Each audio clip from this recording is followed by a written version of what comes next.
Good evening, good afternoon, good morning, hello from wherever you are around the world. This is The Big Picture, episode 5, our weekly podcast where we look at things from across the world, but rooted here in Africa.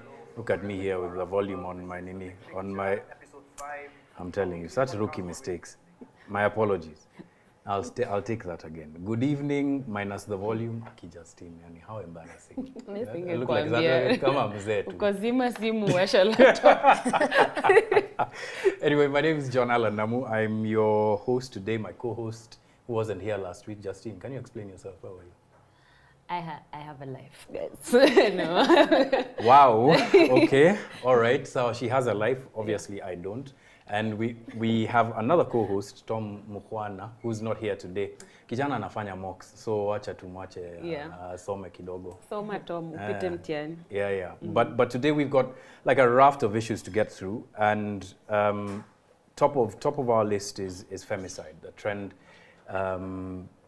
has been something that we've been following for a while on Africa Uncensored in partnership with Odipo Dev.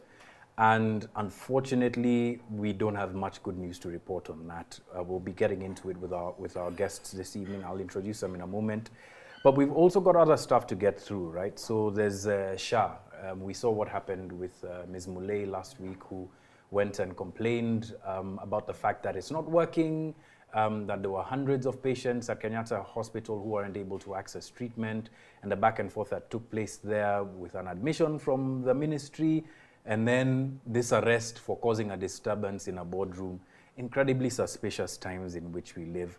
But further afield, there's also stuff that's touching on us, but that's happening with Mr. Executive Orders, Donald Trump, and his 1,001 executive orders, including those on deportation of non-nationals from the United States. They've already begun. I saw that Colombia refused flights from the States. I think Mexico refused. It's only Guatemala from Southern America that I've seen have accepted flights from the States. And I think they're also they're trying to make a deal with like the El Salvadorian president to just take everybody. Any Latin immigrant. And I'm like, that's crazy. But that's very Trump. Yeah, that's like you're all brown, you're so you all can all move on, and that's exactly how he sees people. But there's a Kenyan part of this story. If you've been following this on TikTok, there have been a couple of TikToks where Kenyans in the US are talking about how other Kenyans in the US have been snitching on guys who are out of status to get them on flights back. I think one of the ones that I watched, there were 3 women who were on a flight back. So that's like quite interesting considering what Kenya's priorities for its priorities when dealing with the United States are or supposed to be, or whether we have those as well. Then there's also comments regarding Trump's policies where he declares via another executive order that there are only 2 genders in the U.S. Justine, you'll be getting into that one. It's got huge implications around the world because of how much money, first of all, that the United States and either through the government or through non-governmental organizations have put into supporting or just nuancing this whole gender discussion, and the fact that this is being taken off the table has huge implications. There's so much that's happening. It really is those interesting times that we were told that you should be very careful about saying whether you should wish for, and then the problem that is just refusing to go away. Again, Grace Muley's example was something we can talk about, but abductions, right? We've been having very, very serious discussions, very, very serious issues on abductions and faith. Hopefully we can chime in. And I think this is the time now that I can introduce our guests. We have in studio this evening LSK President Faith Odhiambo. First of all, Faith, you must have those guys who are told they have more than 24 hours in a day. Yes. The amount of stuff that you get through, Faith, from abductions to the kinds of issues that you're dealing with regard to human rights, and the legal fraternity itself being, shall we say, in disorder, given what's happening at the Supreme Court. There's a lot that's on your plate. So thank you, first of all, for making time to be with us this evening.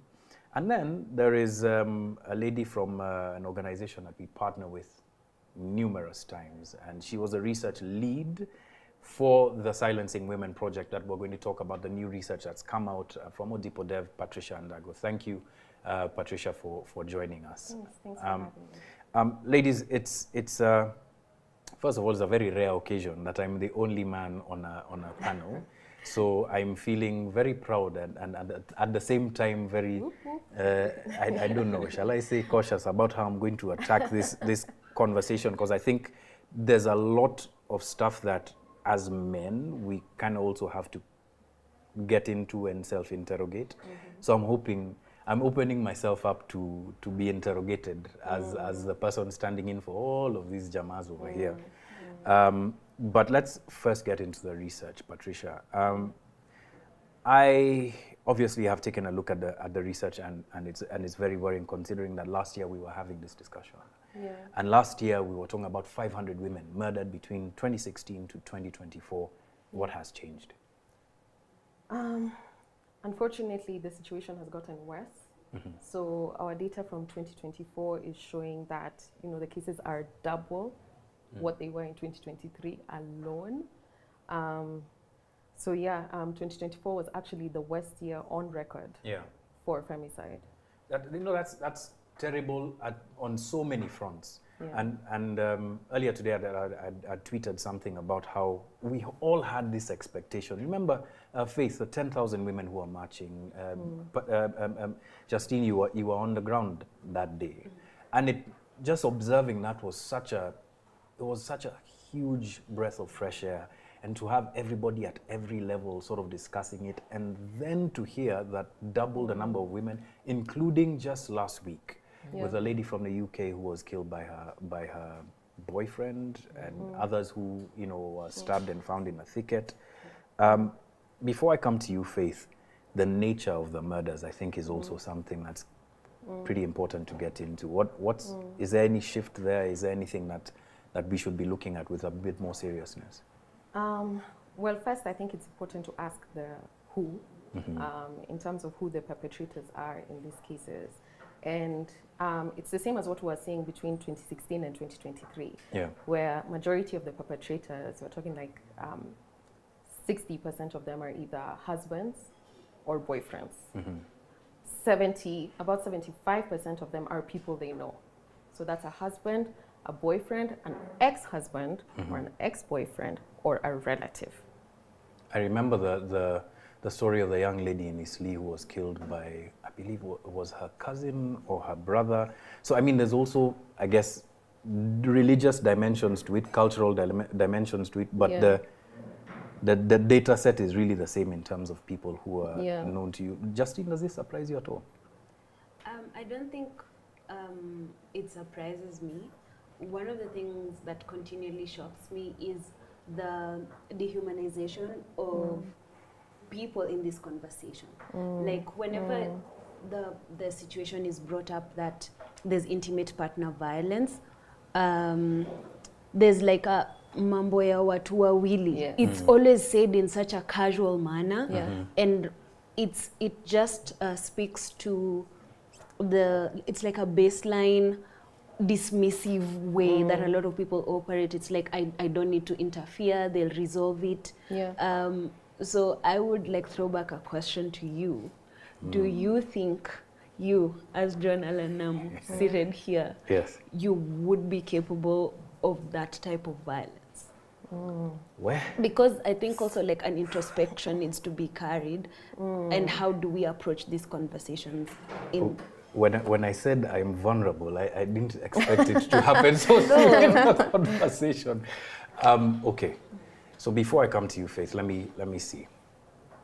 So it's a difficult one and slightly also embarrassing to admit as a man that I know that there's that capacity for that kind of violence that is lurking somewhere in the shadows, right?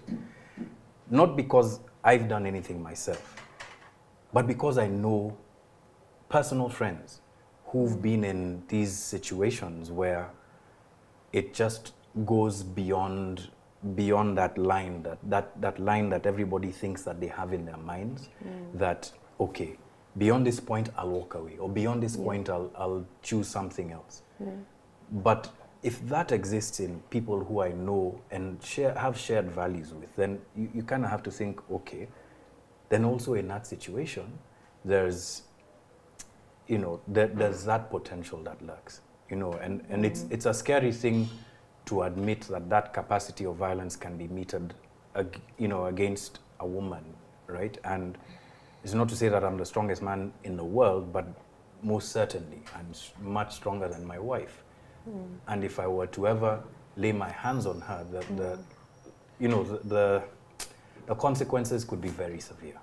So it's that whole thing about whether as a man, you having that capacity for violence and choosing to say no makes you a stronger person, or saying that because, you know, just sort of like picking on these tropes about, oh, men should never hate, etc., but not really introspecting and thinking about what if you're pushed to that point.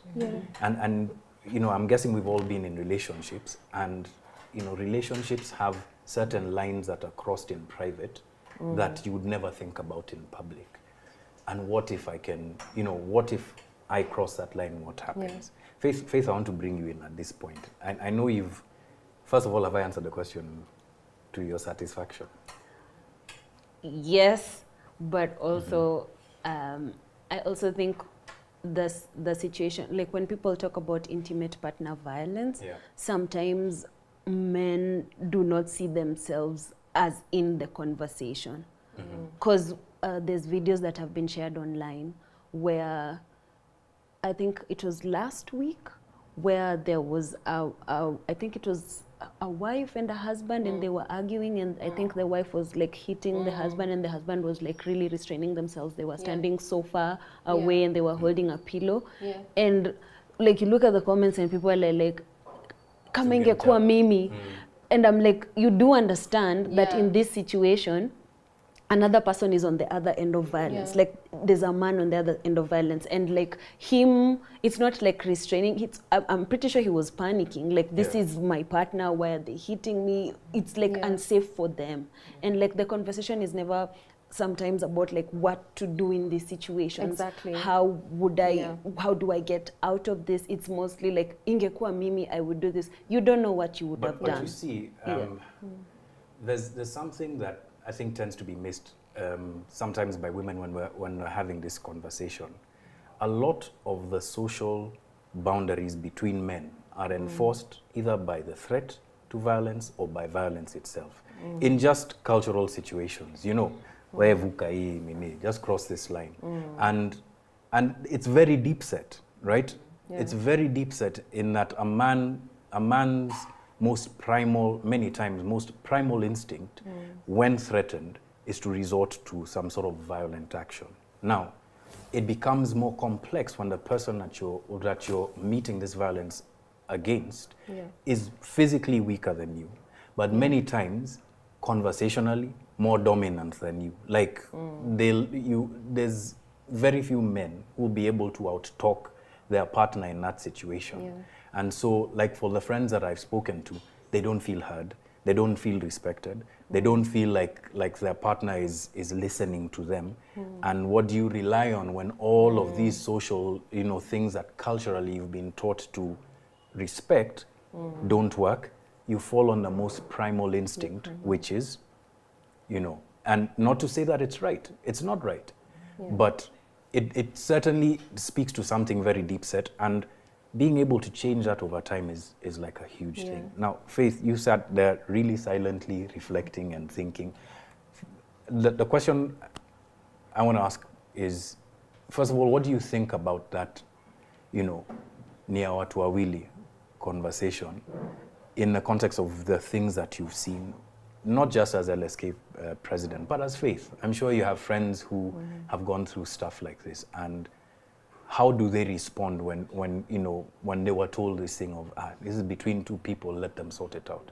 Well, as Faith, I would say it's quite disturbing, because most instances, people, when they report intimate partner, husband, wife disputes, you're told that's your husband, go home and resolve it. That's your wife, go home and resolve it. It's nothing big. Police will not be interested in taking down statements. You just see the general attitude. Even sometimes on actual violence and rape, I remember there was a big story on X. She was explaining how she looked for a female officer, and the same female officer is the one who called the men saying, come and listen to this story. She went and had sexual relations. Now she's claiming it's rape and that she has been victimized and violated. And so the question is, as a society, where do we start? And why can't we be so sensitive to the know that it doesn't matter if we are husband and wife, if we are boyfriend and girlfriend, as long as there is some element of violence, it's against the law. You should reset the minds of people that what does the law say? You know, it's until cases on, you know, relationships between minors that it became so big, it was known that boys get to jail, girls go free, that, you know, those are a chilling effect that now people started thinking about diversion in the law, or how do we prevent such situations from happening, and also reminding boys that make sure you know someone's age before you get into a relationship, because the law tends to be more strict towards the man than the girl. We need to reset our minds that violence is violence, irrespective. And, you know, when you are talking about going to your primal, because, yes, in most instances, the woman is more dominant in terms of articulating herself. And sometimes even, you know, the way you're saying, don't cross this line. In terms of words, those lines will be crossed, and they'll be like, what are you going to do about it? Yeah, you know, they're like, what are you going to do? And, you know, those are situations that, unfortunately, how do we look at the root, or how do you de-escalate a situation? You know, I remember once we were having an office argument with one colleague, and, you know, I was like, you know, you're not doing the right thing. This is the way you're supposed to do it. Just redo this thing so that we can submit. I've done my part. You're wasting my time. You're the reason that we can't submit this thing on time. And, of course, verbally, I was more dominant. And the guy just went berserk, and, you know, he was like, you know, I can beat you up and there's nothing you can do about it. And I was like, are you crazy? You know, that was the first thing. I was like, are you crazy? Do you know that this is a working environment, number one? There are laws that govern. Number two, you shall be fired. Number three, do you want to live in jail? Can you say that again and listen to yourself? You know, and the anger you could see in his eyes. Like I was like, seething. If you were not... Kama mungekuwa wengi, it would have been another situation. It would have been another situation. And I'd had that again when we were having some board discussion, and we were like cross-examining somebody. And so it was an all-men's board except myself. So the men asked questions, but they weren't getting what I want. So I pinned and pinned until I pinned him. The guy just woke up to attack. So it took all the men to pull him down. And so that was like a war moment, but I was not, it didn't even hit me at that particular time, because I was like, this guy is crazy, you know, you'll just get arrested. But the question is, what is the root cause that is causing things to escalate to the extent that they are getting to? My question is, are these people who have shown tendencies of violence and nothing has been done? But you know, that's the thing. Like, if I'm to rely on my experience, and sorry, before I do, I just want to say a quick note to the guys on YouTube. Unfortunately, there's something that's happened with our video signal. I know you can hear us, but we're working on it in the background. If you want to keep on following this conversation, video plus audio, we're also on X. So we're trying to get it fixed as soon as possible. But obviously, this entire episode will be available after the show. But if you're following right now, you can just switch over to X, just give it a few minutes and refresh your YouTube feed, and we should be fine. Look, you see, there's this thing about thinking about the the origin story of every violent man, or every man who has committed an act of violence that has led to femicide being rooted in violence. I know don't have that background, right? And so it forces me to really think hard about this thing. Like, look, if this person is just not prone to violence, if this person is, you know, in other circumstances, a reasonable person, what could have pushed him? Exactly. You get? Yeah. What is it that could have pushed him to then raise his hand against his girlfriend or his wife and, you know, get it to this level now where we're seeking redress from the police or trying to intervene legally? And I really don't have that answer. You know, Looking back at what Justine asked, which I feel is a very important question, and your response as to, you know, I don't know what will happen at that point. Would someone revert to their primal instinct? So some of the cases we are seeing in the data is where somebody who really did not expect that to be their reaction, they're so shocked by it, their automatic reaction is try and fix it. So we've seen like men who like try and rush the wife to hospital. You know, they're like, where did this come from? And so it's very much to do with like both pressures within the home, but also external pressures that push, you know, some of these perpetrators to commit some of these acts. Yeah, because again, when we're talking offset, and we're talking about this pressure cooker situation where things are going wrong, the conversation is one-sided, or you're not able to get a word in edgewise. You don't feel like the tools that you have to be able to de-escalate are working, especially, and this is another thing, especially when the man is on the wrong, right? So amesema sorry zake zote, but it's not working. You know, it's not working. And this guy is now like, now how do I get this person to listen to me? And this is why I think sometimes men just, you know, I don't call it blackout because that would be excusing them. That choice is made, right? That choice is made, then I'm going to strike this person. And, you know, sort of, you get, just make sure that it gets sorted out. But I have another question for the three of you, and we'll go 1, 2, 3, right? Faith, when you have this discussion, you know, maybe like in your wedding showers or when you're getting married, about the sort of man that you're getting married to, somewhere in the back of your mind, does it ever occur to you that this guy potentially, in some situations, could be violent? Is that a question that women ask themselves? You know, the craziest thing is that no. Most people don't. You know, the fairy tale for everyone is you marry your tall, dark, and handsome, or tall, light, and handsome. Or not tall, or not or short kings. There are also women. There are also women out there for you. Yeah. Yes, okay. Yes. Everyone's choice. Yes. But ideally, you'd be looking for your father figure, someone that you respect, you look up to, someone who is your cover, who makes the world stop. You know, everything is about you. No one really thinks that I'll be marrying someone who can potentially harm me. You know, and it's such a scary thing that, you know, we'll be soon telling our daughters that watch for these signs. How does he behave? How does he react to situations? You know, does he sulk when you refuse? Are there light nuances of anger, you know? Yeah. And, you know, it's such a scary thing because these are not ideally the Cinderella stories and the things that we have been raised. You know, of course, you're told, you know, listen to your husband, try not to raise your voice, show respect, because men want respect in a relationship so that you can work together.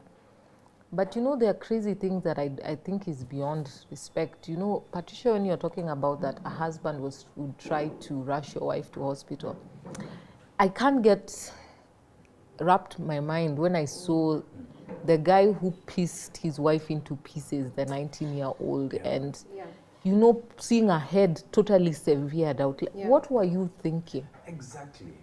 Like that's for me.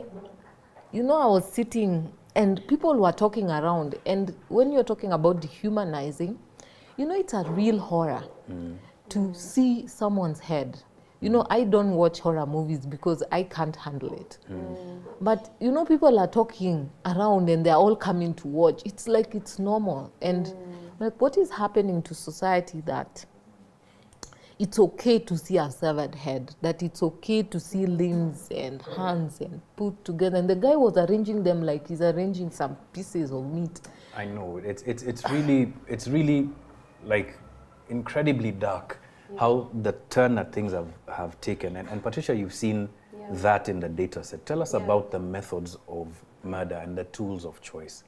Yeah, I think I want to speak to your previous question. Sorry, and then yes, I'll please. address- And then I'll address that one. Okay. I might have a different view because of seeing so much of the data. So I actually did a video about relationships being dangerous for women.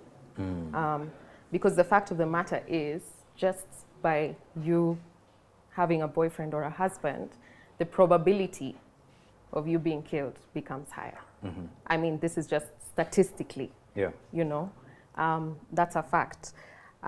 So yeah, when you asked, do you guys ever, you know, is it something that crosses your mind? I think probably because of exposure to the data, yes, it's something that crosses my mind all the time. Yeah. Almost dangerously so, because I'm over careful. And just in terms of how are the women being killed, and why is it getting to a point where someone is so desensitized they can even behead someone? So it looks like violence over time has been normalized, and that normalization of violence is leading to more femicides, and that normalization of femicides is leading to more gruesome femicides. So we're seeing more cases where women are being hacked, where there's sexual assault before the murder. So the primary ways that women are being killed is either being stabbed or being hacked, especially when it's someone they know. When it's a stranger, it's more of strangulation, right? And which leads me to why I want mapengele to be banned. Seriously, because it starts with, what did we say? Like normalization of the violence, and then normalization of the murder, and then, you know, it becomes more and more brutal. And the fact that the data is showing hacking has gone up by 6% in 2024 when Mapangale was a hit. I don't think that's very disturbing. I don't think we should be dancing to that. Man, and not only has it gone up by 6%, but it's also gone up in places that primarily or previously weren't focal points for femicide. What are the towns now that we're starting to see more cases of? So the number one town has remained Nairobi, but we're seeing also this spreading countrywide. So we're seeing like Kisii being one of the top 10, Meru, Kitui, Nyeri, like towns which were not the top 10 towns where femicides happen, but now we're seeing more and more cases in some of these places. So initially we thought this is, you know, very much an urban thing, possibly because of how urban societies are structured, more individualism, less community, you know. But we're starting to see that move into rural areas. So we don't know if it's because also the social structures in rural areas are changing and there's less accountability. I think there's something my colleague Felix told me today. He was like, you know, chiefs know every man who beats their wife in that location, in rural areas. Because there's been a complaint. Yeah, they know.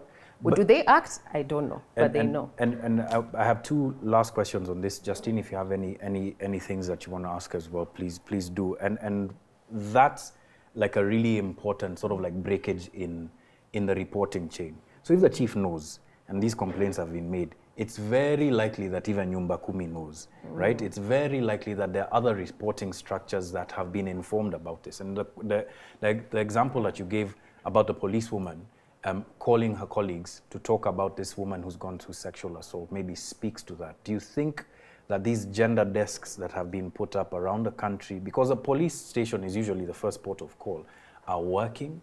What are the places that justice just isn't working for women? and I say this informed by the data, right? So, Patricia, if I'm wrong, correct me. Convictions went up. Yes. So it sounds like a good thing.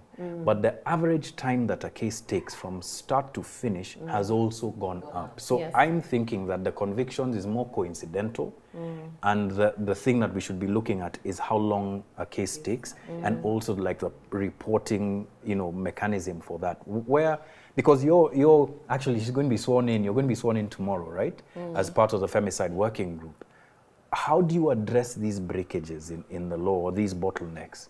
So first of all, let's talk about even the gender desks. Yeah. Now, ideally, the gender desk the aim was good, to try and, enable women to comfortably go and report and share information. Most of the times, it's not manned. Secondly, when they move people around, you don't train the next person coming up to know what are you supposed to do, how are you supposed to react, how are you supposed to receive a victim. Yeah. And the question of even collection of evidence. And, just generally taking a victim through what you need to do to secure proper information and aid that person through that entire process. So unless a civil society or a community-based organization is handling that victim, you'll see a lot of lapses, even in collection of evidence. Yeah. And that's, a greater problem. And then let's go to court. Now, the Chief Justice has tried to set up SGBV courts, but they're mostly in Mombasa. Why? And I know they're trying to set up some in Nairobi. But the reality is just setting up the courts, but also timelines. We need to have set timelines for hearing and determining gender-based violence cases, SGBV cases, and femicide cases. Murder cases take the longest time. And if the Inspector General of Police, they say they only know of homicide. Yeah. There's no femicide, there's no other crimes, it's just murder. That's a great thing for us to jump off on and speak maybe finally about this subject, right? So what do you say to the man or the person who says, okay, but aren't we just imagining this crime of femicide? And for two reasons, and I'll come to you first. Hey, go ahead, you want to bite? Karibu waniume, now don't worry, I'm coming to you. 80%, statistically, 80% of all cases of murder are murders of men, right? So and then there's also cases of androcide, where men are being killed because they're men. And that happens in like contexts where it's prison, etc. And there's cases in which men are killed because they're men.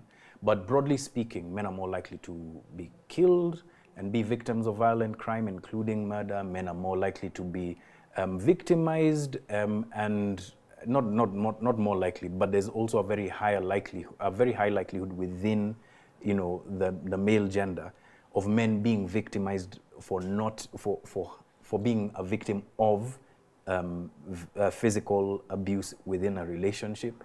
And as someone tweeted me today, and I was like, first of all, let's face it, like femicide does not exist. It's homicide, and femicide is just woke BS, right? So, Justine, let me start here. What do you say to that kind of positioning, that kind of posturing, that like femicide should just be a subset of homicide, and we should deal with all murders, kind of like the gender-based violence version of all lives matter, I guess? I think my biggest problem with this line of thought is I don't think men understand how women navigate the world. There's a day when I told my friend, I actually cannot come to your house. When I get out of the car, you will have to come and take me, because there are no lights where you live. It's a little dark. I don't know, something could happen to me. But it's like, oh, it's just like 2 minutes. Like you'll get here, it's 2 minutes. So in my head, I'm like, as a woman, you have to like do this entire assessment of your environment before you go out into the world. And this is maybe if you're going into a strange place. Now imagine a place where you're familiar, where you trust these people, and if you're getting catcalled and other men will not say anything, if you're getting like groped, in public, and men will not say anything most of the time because they think, oh, this is just, it's like banter somehow. So if you're in constant danger, you're aware of like how much your life is at danger, like something could happen to you at any time. So that's how I navigate the world. So women are targeted in this way, in these subsections of life, where they even tell each other, like, if you're going to this place, you have to be aware this could happen. If you're going to use a matatu, don't enter inside when you cannot see any other woman in there. You have to make sure there's like the presence of a woman slightly older, someone who can protect you or say something. It happens constantly all the time. If you're fueling in like a petrol station that doesn't look like it has too many attendants, you have, like, it's a thing that happens in a way that only women navigating the world are talking to each other. So when men say, oh, there's nothing like femicide, they're assuming I will get murdered the same way a man would get murdered. And it's not, I'm not saying, oh, your murder is less important. No, it's like the targeting is different. There's patterns to that kind of targeting. Do you see that in the data? Yeah, I mean, when you look at, let's make it a murder thing, men are more likely to be killed by other men. But women are more likely to be killed by a man. Okay. And the difference between a female homicide and a femicide is the motive. The fact that in a femicide, a woman is killed because of her gender. Like the motive has something to do with her weaker position or your supposed authoritative position in her life that, you know, makes you think that you are allowed to take her life. So that's very different from a woman being killed because, you know, she was being robbed and they wanted to get her TV and they killed her. It's very different from a wife in the home who you disagree with and you kill. So the motive here is what is in question. And for us to be able to address and find the solutions, it's so important for us to differentiate the motives because we can't think about the solution for the guy who killed the woman as he was stealing the TV and the woman who killed the wife the same. The solutions are different. They are different. Faith, when you get onto this working group, what is your priority? What are the things that you're going to go and take to that working group and say, look, this is how you must see this crime, or this is how we should navigate this? Well, I would hope to see policy and legislative reviews with regards to how do we see the crime of femicide from investigation stage by the National Police Service to the extent of how do we deal with it in our courts. Because if the deterrent is not greater, then we will continue to see more heinous cases. I remember the case of Kinodia, when he hacked his girlfriend in front of the rest of her colleagues, you know, in front of her friends. And then he put his panga down and, you know, put his hands up. Like, the only purpose was just to ensure that he kills her, and that is it. And, you know, it sends a message because people only see Kenudia or don't see the effects that most people don't know he was sentenced to 40 years. And you see, unless they see justice given immediately, when the pain of that crime is still fresh, when people are still talking about it, it doesn't give that chilling effect to the rest that, you know, if I go and do it and premeditate and plan and do this, it's not just me losing my life. It is, the effect will be immediate, the punishment will be, you know, a clear deterrent punishment, that it'll stir in the hearts and minds of people the same way that crime, you know, stunned people, is the same way the punishment should stun people. Be shocking. So that people know, if I do such a thing, this is the effect, it's not worth it, let me walk away. I think on that, like, because when we look at the court data, there were death sentences, quite a number of death sentences between 2016 and 2020. And then I think, you know, with the changes happening in the courts, now we are seeing that the average sentencing is like, you know, around 20 years for the perpetrator. And it just so happens that coincidentally, when that changed, the number of cases went up.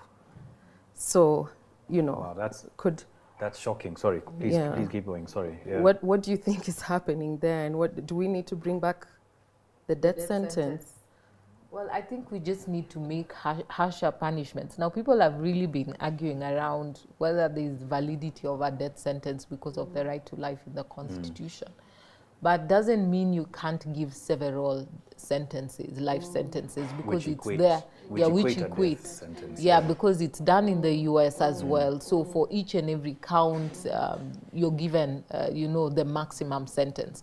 So it is still possible. And then, just also prevent any option of pardon or, but it is possible. I was shocked to see a case of 3 years probation. I thought that was offensive 3 years probation to for the victim. Yes, for a murder case. Yeah. I don't remember the details if it was specific femicide. Yeah. But yeah, I was quite shocked to see that. It was one of those cases where the person really was remorseful and showed, attempts of fixing, and apparently, allegedly, it was not intentional. But 3 years probation. That was manslaughter. Yes, that was manslaughter. Sometimes there is also the defense of provocation, and then what happens, unfortunately, in our justice system, because the cases take too long, and before there's no bail for manslaughter or murder, you'd end up being in jail for 6-7 years before your matter is heard and determined. So they either equate it to that or give you a shorter sentence. And some it's provocation, because they use it as a defense that maybe you had a very violent partner and things happen and you fight. In a violent relationship, one person always ends up dead. So it could be the perpetrator, it could be the victim. The day they defended themselves, things went out of hand. Now, okay, so like we've got so much that we can discuss about femicide, because there's the legal arguments, there's the cultural arguments, there's a social impact, and now there was like this discussion we were having at the beginning about where the place of the man is. I'm hoping that we can have you all back so that we can discuss this further. But we really need to push on, because there's lots of stuff, and we'll return to it hopefully in the end. And one of the things that I guess we could discuss at that point in time is this power difference between men and women in society that make, and you made this point, that that make men feel like it's okay or it's permissible in certain contexts for you to hit a woman, for you to go further. And I think one other thing that we haven't really got the time to go into is what happens before the actual crime, right? I hope we can return to it later on. But speaking of powerful men, I want us to push on to something that's happening, abroad, and talk a little bit about Trump, right? So it's a bit of a shift of gears here from femicide, serious topic, but Trump's is serious / a little humorous, given the number of executive orders that he's been throwing about in just his first week, and one of them had to do with deportation, right? And I mean, the thing that I found a little ridiculous about the whole deportation argument that he's pushing is just how, with a stroke of a pen, you think you can fix the problems of an entire country. And like speaking to the constituency that voted him in, Justine, I know you have thoughts about what Trump has been doing. And then throw in for us over there those TikTok guys who were snitching on each other, the Kenyans. We hear what the reasons were. Okay. So I just saw, I think, one video where Kenyans were snitching on each other.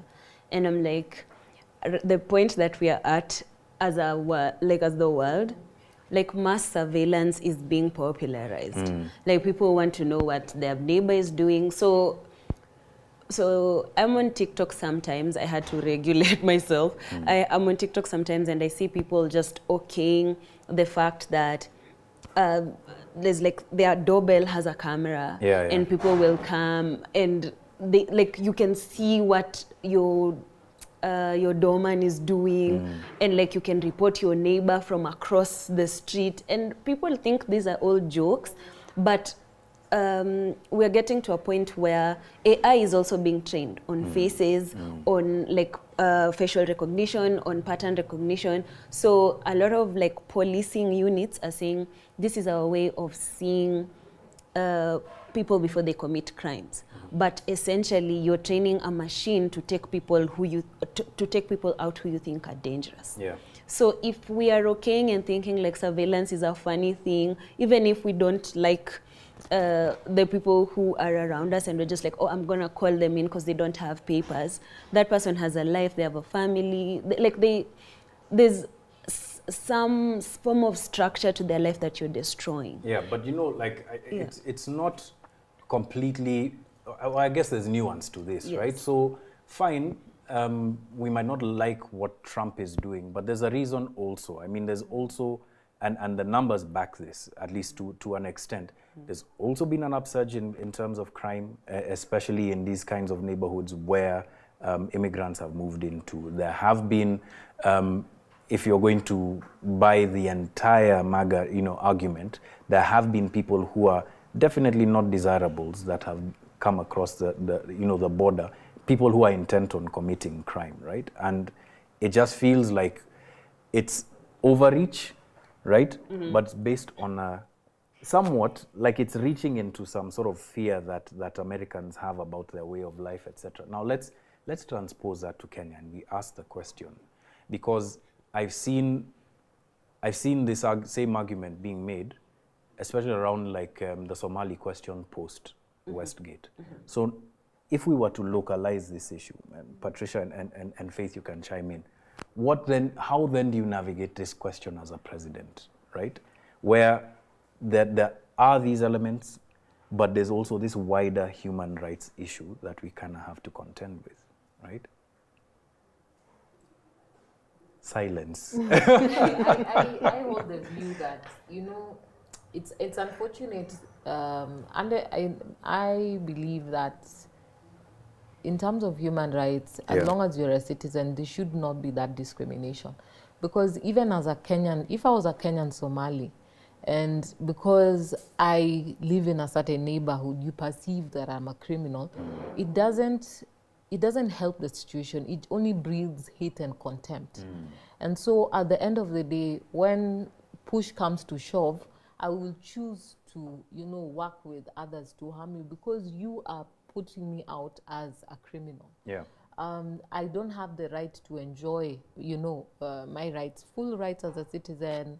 And so I'm not for that, really. Just arrest the criminals and charge the criminals, not everyone because of the identity. It's the same unfortunate thing that when you're in a white country, you feel so black. Yeah. If you've ever been in the streets of Berlin, you'll remember that you're so black. Like your streets, you'll find yourself sometimes in certain streets like you're the only white person. And when you see a black person, there's almost like this obligatory nod, like, I see you. Like, yeah. oh God, Yeah, I see yeah. someone. Yeah. And sometimes even the kind of attitude certain people have, you even feel more unsafe as a black person than the white people think they're unsafe around you. So if that's the same perspective, like I would say contextualize in Kenya, that a Somali would feel that they're walking in the streets and people are profiling them just because you're from that origin. It's quite unfair because, it's an individual who chooses to commit crime. We have black Kenyans who are committing crime.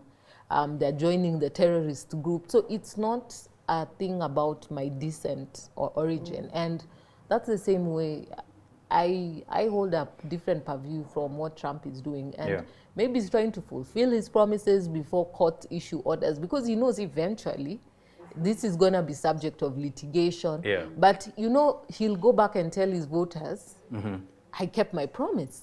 That was my first executive order. We have kicked out this number and the courts have stopped us, but we're still going to do it. Political expediency against facts. So there's actually been a survey that I'm just looking at in our notes here that they're saying that, if America were to deport all undocumented people, they'd have to spend $66 billion a year just on building and operating detention facilities. And weirdly enough, because we have a very different approach to refugees and immigrants in this country. That was the same argument that was being made by the government on closure of camps in Dadaab, in Kakuma, that is too expensive, we can't manage it. But then we seem to have sort of like moved on. And I guess my question here is, and you know, there's a lot to be spoken about when it comes to political expediency, right? Like, how do we check power that's doing things just simply for power's sake, right? Where the facts just don't matter anymore. And I feel like that's kind of like the phase of our, this global relationship that we have with one another, where the facts just don't matter. As long as I'm doing right by the guy who voted me in, nothing else matters, right? Okay, I'll say that I don't believe most of the human race right now as it stands, a lot of people believe they are immune to propaganda. Like, a lot of people think I can recognize information that's false or information that's targeted at me in a certain way, but most of us can't, because we already have our initial biases, especially about certain topics. As if you've experienced some kind of crime and it had to do with a certain subgroup of people, you will feel like you are owed some kind of protection from those people. But you're not thinking about like how this happened to you, what the circumstances around it. You don't have any nuance. So repeatedly, across the world, more people are divided around things that they do not fully understand or even want to understand. They're like, I have made up my mind about this issue, and I do not want to be told otherwise, because that means changing my mind and having to approach that other person as a human being. And that's difficult for a lot of us to do. And change is difficult. And I guess I mean, going back to the femicide discussion, Patricia, isn't this like the crux of the issue, that some people are just not willing to change their minds about the fact that we have a crime like femicide in the country, and that it's getting worse. Like, now you have the facts. How are you going to sell these facts to the public so that they can understand that actually there's a problem here and we need to be able to shift our focus or shift our perspectives? I think I would want to focus on like, what should we do, or what is the data pointing towards that we can do. I think when you look at the fact that majority of the perpetrators are young males, and we're talking about young males who, you know, either don't have an outlet or don't know how to manage their anger, they have no, you know, mentorship on conflict resolution. There's definitely something when it starts from children, because remember, these perpetrators are young. There's like a 19-year-old. So from the moment they're children, what is the family, the school, and the church teaching these men? How are they mentoring these boys so that when they get to that point of conflict, they know how to react? I think it's important for us to go back and think about the teachings we're giving these young boys and girls. And when we tell girls that, you know, if you walk out of a relationship or a marriage, you're failed. And so, you know, women are staying in violent situations. You know, when I go to church and the pastor tells you, I'll pray for you, instead of telling you, come and get a safe space, you know, in the church. You know, again, we need to go back and think about what we're doing about these things. So one of the things I usually say is, yes, mentor the young boys. I mean, this is just strictly from the data. I won't speak to things outside of the data. Mentorship for young boys is very important. Telling women it's okay to walk away will save a lot of lives. Oh man, I feel like we all need some sort of re-education, both at that level and when we're dealing with these kinds of issues like femicide, one-to-one as individuals, as society. And as we were talking about Trump, we also think, I feel like we all need some sort of like political and social re-education about how to be able to navigate, you know, our world. And speaking of Trump still, there's just one more issue that I want us to get into, because I know you're going to be speaking about this a little later. It's Ruto's positioning or Ruto's statements responding to the male-female gender thing as now, oh, Trump is in line with our values, etc. Now, you can look at this two ways. On the one hand, I mean, this is something that you hear on, you know, online on the streets. If you have conversations with people who have a certain viewpoint, and there's a lot of them in Kenya, that there's two genders, right? But is there anything that's being denied of people who are not in that conversation, right? Faith, I'll start with you, then I'll come to you and you, Patricia, right? Well, it's funny you say that because we also recognize intersex in Kenya. But I found it quite interesting that you say that because not long ago, people were praying for the Supreme Court judges and admonishing them and finding out who was in that panel who made that decision. Kaluma's bill was quite popular with the church, and we've seen it doing rounds and rounds as he tried to table it before the National Assembly when the appeal didn't go through, and there was a lot of hue and cry around it.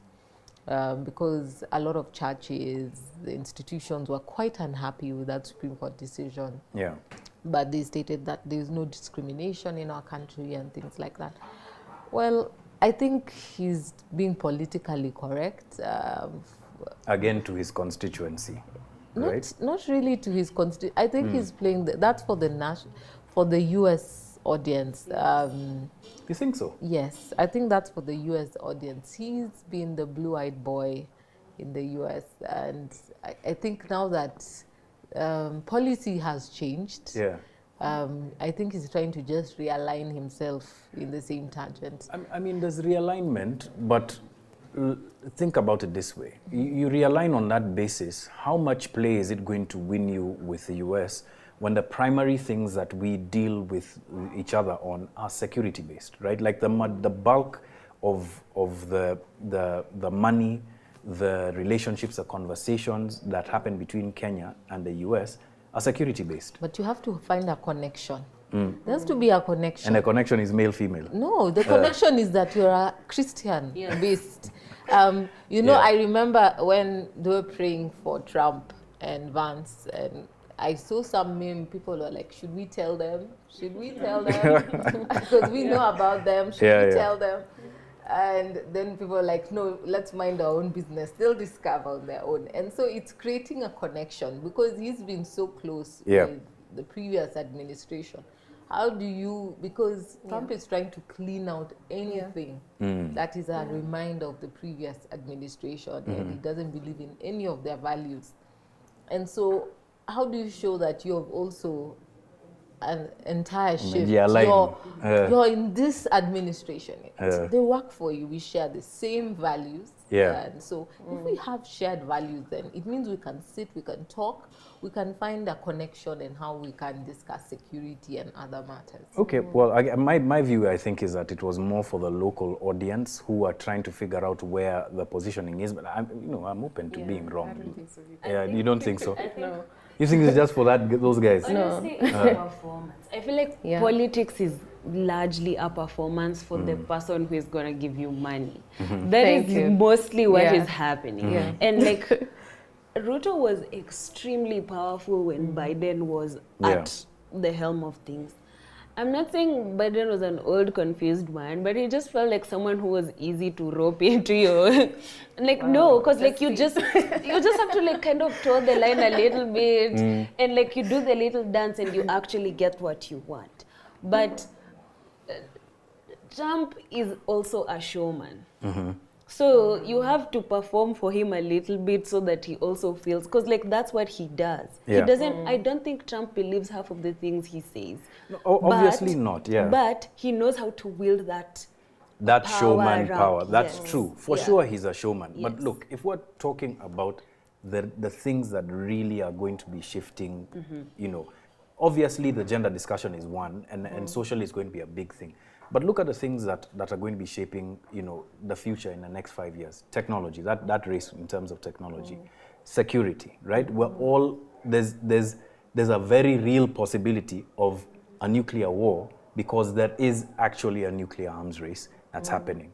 Security in terms of terrorism, etc., trade. Why Panama is important, why Greenland is important is because the icebergs there are shrinking, and there are new trade routes that could be available. There's also minerals there. Kenya might be important because of its strategic location close to Yemen and the Gulf of Aden, etc. So like they're really actually important things. Yeah.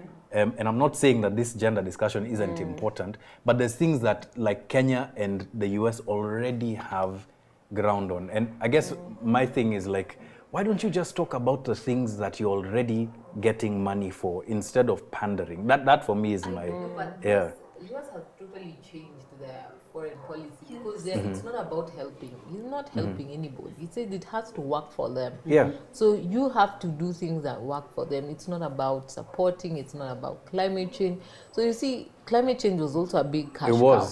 Now, he's not interested in climate change. So you have to, he's thinking about how can he make business. How can he make things work for themselves? And here we have been talking about recently that all big tech companies, social media companies must set office in Kenya, and also they must censure information and look at all the big companies. They're saying no to censoring. So that's another conversation they'll have to rethink around it, because the US are saying, go to hell, we won't censure anything. Exactly, and that's my point. Like the weakest plank in this entire thing is this conversation about gender. Like it's impressive to, it's like, you're saying nice things. Okay, I believe to him, maybe how he sees it, it's like the easiest way. Yeah. It might not be the most important, which is the wrong thing to say, but it is the easiest way. Because I will say the world as it is right now, people love a culture war. It doesn't matter if they believe what they're saying, but they love that it like gets people angry, agitated. They feel like they're doing something or saying something. And honestly, I don't think a lot of people understand that you're just like on the line of fire of whoever you're trying to remove or like get rid of or like trying to subjugate. Because I'll give an example of a guy on Twitter. His name is Nick Fuentes. So when Trump won, he wrote, "Your body, my choice." And he thought it's a funny thing to write, and he thought because he's a man, he's protected and people are going to support him. What ended up happening? Someone showed up in front of his house. And he was like, you say this thing and I'm actually going to beat you up. Someone else showed up. Another person showed up. He had to relocate. He had to change his address. He had to like blur it on Google Maps, because people were like, if you're going to, I'm not going to let you make violence on me first. I'm going to attack. So you understand, like at its core, even if you think you've won something, you're still making yourself a target. Most of the things you're fighting for could actually become a danger to you. You're not holding the line for lack of another word, for the manosphere. You're actually putting yourself out as a target, because not everyone is just going to take it lying down. Like you could actually pose a great danger to yourself and even people who you believe have shared values, because the house he was living in is his mother's house. If someone had gotten to his mother or harmed his mother, it would still be like him at fault, because he started this conversation. And like sometimes people don't want to draw the line. It's like, no, I just have issues with you. They could actually make it even more dangerous for people in your family. So I think I think Ruto sees it as the easiest way in, and then he can lay out the plans for all the other things. All right. And also easiest way not only to relate with the US, but also easiest way in terms of how our society is structured shifts. And what a lot of the institutions that matter to him that was my earlier point, that like I feel like that's a message for his local constituency that he was losing, because let's remember the church was now starting to slip out of his grip. But then now you go to something that's a core value for the church here, they'll be like, okay, maybe this guy isn't so bad. Like maybe that we can do this together. Get convinced, because if he really wanted to do something, because the church is still upset because it's a precedent, it's the Supreme Court decision. So unless it's overturned, that still stands. So you saying it doesn't mean anything. And if people still don't believe on the things that you say, because he says a lot of things and people say it's not true. So how do you change the fact that the church is still upset and nothing has changed by law? So you're really not changing that subset. I think it's a connection way. And when you're talking about Trump, I wanted to correlate something that happened in the UK as well. Trump is leaving people's insecurities and finding an outlet for them to blame somebody else. The economy is not doing well and things are not happening. The reason is the immigrants. And if you remember the violence that sparked in the UK as well, and when they wanted to deport immigrants to Rwanda, and you know what happened? It's the lawyers, the human rights lawyers went to court. So when things turned violent, what they did is that they looked for the addresses of all human rights law firms. As long as your firm was dealing in human rights, they went to attack those law firms. Yeah. And it's the same thing that is happening. So you're helping people's insecurities have hope. They're clutching onto something. The reason I'm not doing well is not because of the bad policies. It's not because of that other we, person. the billionaires, taking everything and leaving nothing for you. If you hear the whole story about water in California and why the wildfires went round, and you know who the big farms, the billionaires who are using all the water, people are saying it's not them, it's because of the immigrants. So you dehumanize, create an enemy, focus everyone to that enemy. You make people so focused in a certain direction, they forget that you people are making money. Yeah. This is an interesting swing in the opposite direction of where I think we were from 2021 going forward. I feel like it's a very big swing in terms of the kind of like extremist thought and divisive politics that is now becoming more and more popular around the world, because there's mini to Trumps all over the world. And I'm really interested in what the fight back is going to be like over the next couple of years. How do we compete and talk about the ideals that are important to us, and without sort of like buying into this divisive, very fear-driven narrative, right? But I want us to come back home for one or two things, because we're really running short on time here, unfortunately. And one of the things that unfortunately has been happening in our country is because of the economy and generally speaking how healthcare is managed in this country. This phenomenon of medical detentions it's really picking up, right? So where a person's unable to pay their bills, or someone dies unfortunately in hospital, the body is held, and we're looking into it. So I want us to just take a brief break for us to play a video where we're asking for the public's help, really, in being able to investigate medical detentions. Then we can come back and talk a little bit about what happened last week related to healthcare and Ms. Mule's arrest. So, guys in the gallery, you can play that now.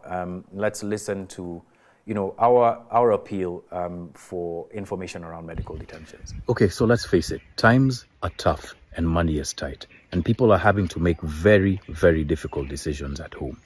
Now, this becomes compounded when someone, maybe a loved one or maybe yourself, is unwell, and the medical bills just keep piling up to the point when you're unable to pay them.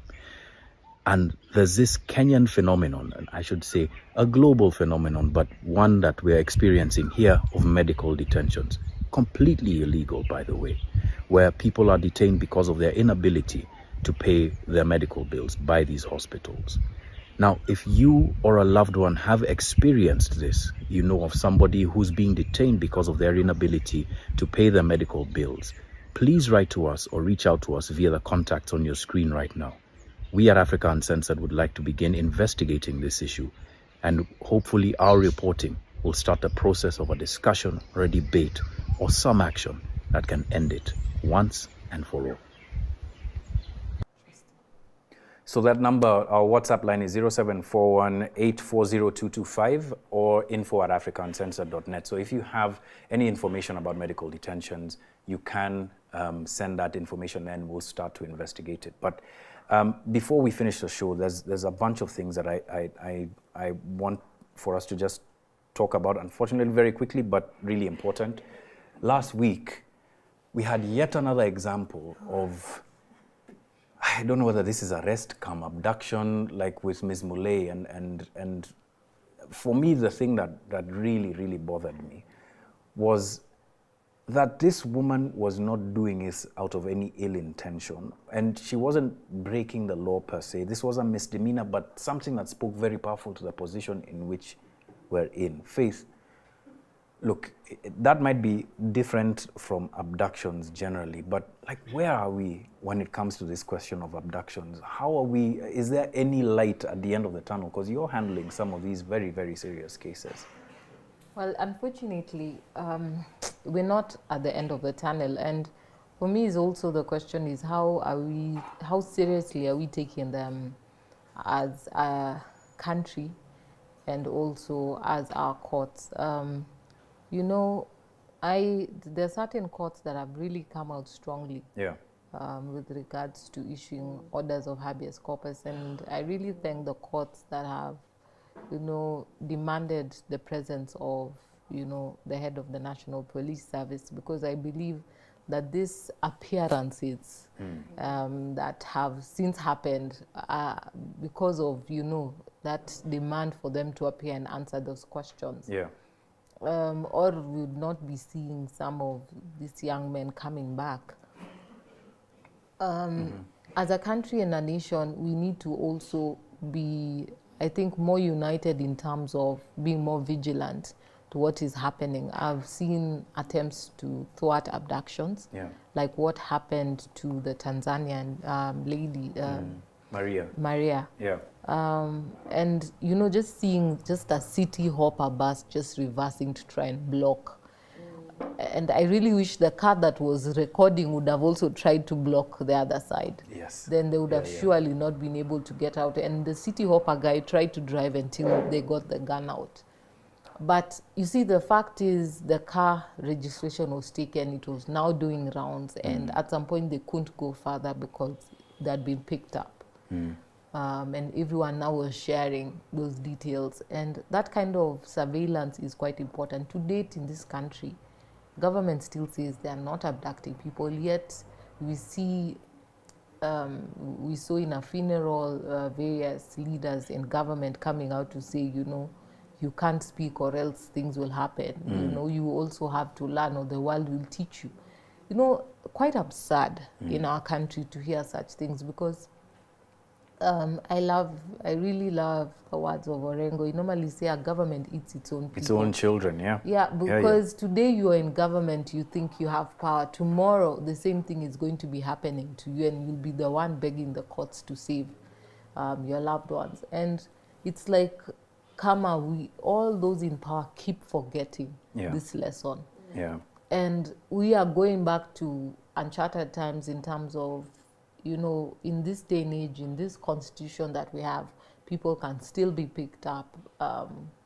We are lucky that there is now, most places have CCTV footage that we're able to see, but now we need to find a way, you know, because even for, I think it was Bernard Kivuli, we needed to send advocates from the Law Society to get that footage, or else they didn't want to share that footage.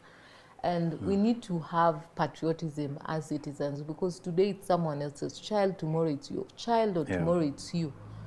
And, you know, there needs to be a chilling pushback to those in power that as a country, as a people, as a nation, we are not going to accept it. Because everyone is singing, you know, the same song, we are not abducting, it's not us. And so the question is, do we have clueless people holding these positions of power, or, you know, we're just playing the sitting ducks? And so as a people, we also must push back, because even in those courts, I see those who sit, certain courts that sit and play around with court decisions, is today you feel that you're sitting on that seat and you're making that decision, you know, to aid the state.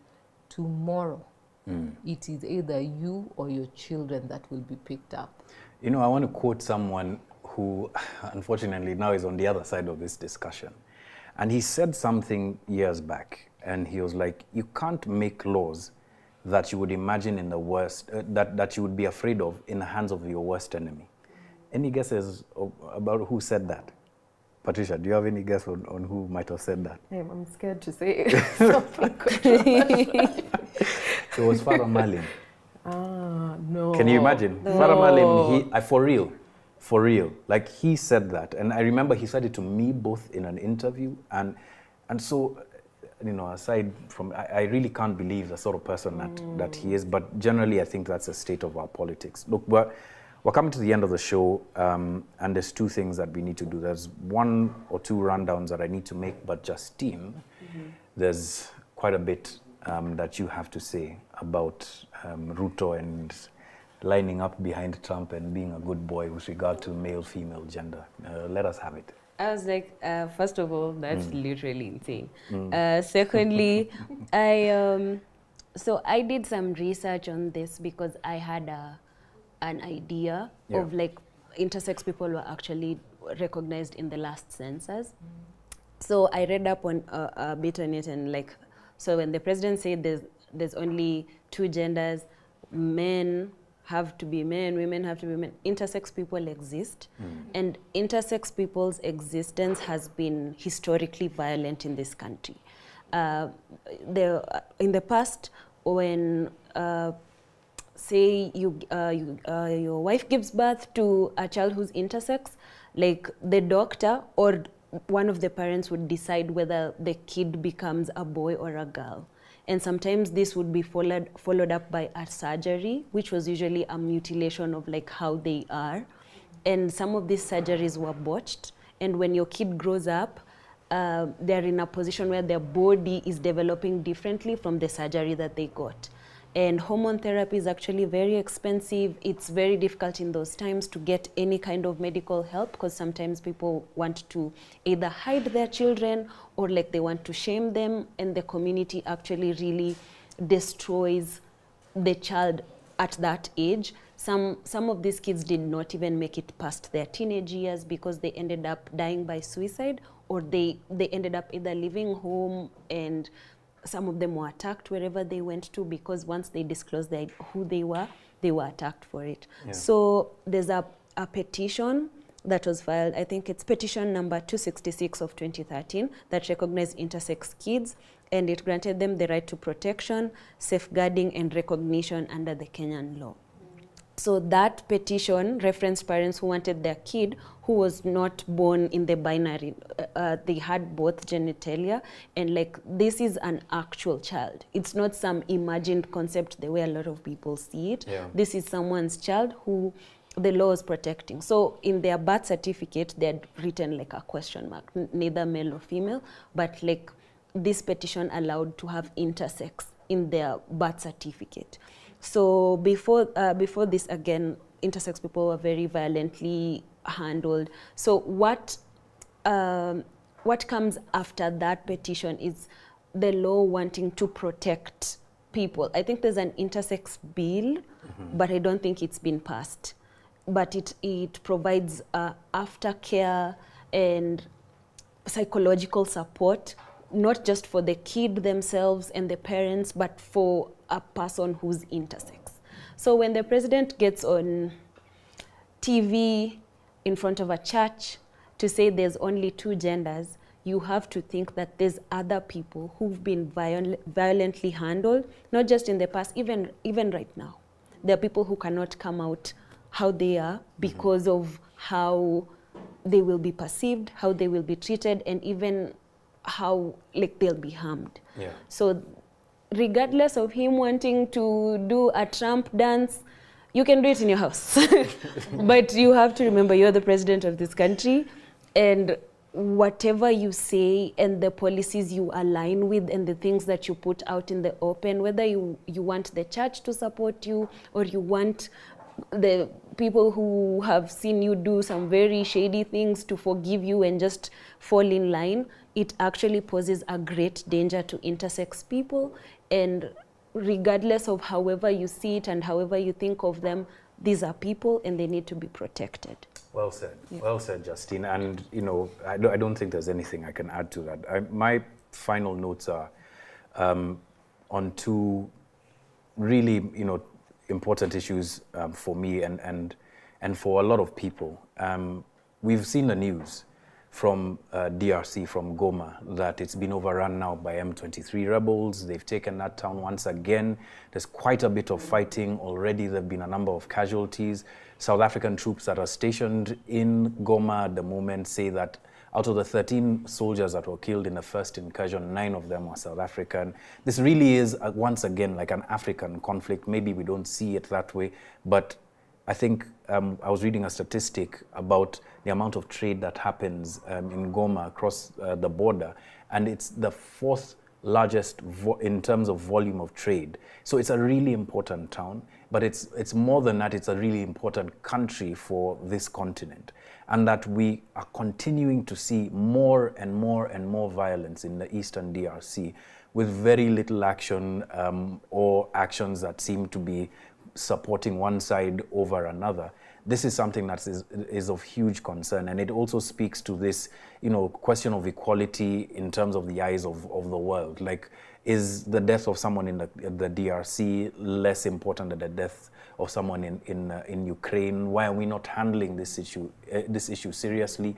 But more than that, where is the African Union? I mean, this conflict has been going on for so long, and that we're having a latest sort of, the season, whatever, of this conflict really speaks to how depraved the global infrastructure is when it comes to dealing with conflicts on this soil. I mean, you could say the same of Sudan and what's happening there. But my thoughts right now with the people of the DRC, and hopefully something does happen for people to pull back across the lines, for the ties that have been broken right now between Rwanda and the DRC to be mended, and that as brothers and sisters we can really have a conversation about how to move East Africa forward. People forget that the DRC is now part of East Africa, so is Rwanda. How do we have this conversation when two of the siblings are fighting, right? That's one thing, and I was hoping to have more time to discuss this today, but not enough, unfortunately. The second is of the passing of a great man. Last week we were going to discuss it, and this week we are in the evening of his Requiem Mass. Bob Monroe, the founder of Madare, of MISA, and a very big figure in terms of football in this country. He was so much more than that. He was an environmentalist who was one of the people responsible for where UNEP headquarters are at the moment. He was a Nobel Prize nominee alongside Wangari Maathai at the same time. We could have had two Nobel Prize winners in this country. He just didn't make it. Obviously a huge figure, and such an important figure for a lot of the people from Madare, and for football generally. He, and we've had occasion to speak with him as Africa Uncensored. He stood up against corruption in football. That almost got him deported, right? And so sad that these plaudits and flowers are being given to him in his death, right? Because this was said at his Requiem today. I mean, there's so many things that I could say about Bob Monroe. He was one of the first people, if not the first, to have adopted children in this country way back in the 70s when he came. Not many people know that 3 or 5 of his children are adopted, 1 from South Korea and 3 from Kenya. 1 unfortunately passed, 4 out of his 5 children. And essentially a towering figure. And do you know what his one wish was? His one wish was to become a Kenyan citizen. And in all of his 80 plus years of life, the one wish for all of the things that he did for this country, he wasn't able to get. So fare thee well, Bob Monroe. You may not have been celebrated in the way that you should have been in life, but certainly you have written yourself into the history books of this country as a man who stood above many others, a man who may not have been born in this country but made it his home. And in spite of the fact that you were denied this citizenship, we will all remember you fondly, at least us here on The Big Picture and at Africa Uncensored, for the things that you have done to change the lives of young people across this country, for the things that you did for football, for the things that you did for the environment, and unfortunately, to our eternal shame, for the things that we weren't able to give you back. Fare thee well, Bob Monroe. On that note, I'd like for us to end this show, this week's show. We've been talking about very heavy topics, but especially when it comes to femicide, I'd really love if you could all interact with the data. Go to our website at Africa Uncensored, go to Odipo Dev's Twitter page, X page, I should say, their website, Africa Data Hub, and all of the places where we're holding these new data sets, and really start to interact with the information, the new research that Patricia and her team have worked on so hard to be able to really surface really important issues around femicide. Again, 2024 was the worst year for women on record in the data set that has been studied. 170 women have died. This year we've already seen so many, and January isn't over yet. Just a repeat of last year when we were talking about Starlet Wahoo and then many other young ladies who passed on. You know, there's so much in there that we really need to start digging into. But for now, I'd really like to thank you, Faith Odhiambo, president of the LSK, for coming through to the big picture. Patricia, thank you. Thank you so much for coming through and for sharing the data. And don't go away again. It was kind of lonely without you, Justine. No, right? I'm not going to leave. Yes. I'm probably going to be Yeah, stuck we shall nail You'll you find to me that next chair. week. Yeah. And thank you all for those of you who've been following online on YouTube and on X. We are seeing the numbers really growing week on week. You can catch this episode in podcast version on Apple and on Spotify on our podcast channels. Just go and type in the big picture and you'll be able to see all past episodes as well as this one from tomorrow, as well as snippets that you can share throughout the week. Remember to support the show. That's how we grow, and we can continue to speak about bigger picture issues from here and across Africa. My name is John Allen. Have a good night. Have a good day. Whatever time it is, wherever you are, just have a good one. Cheers, guys.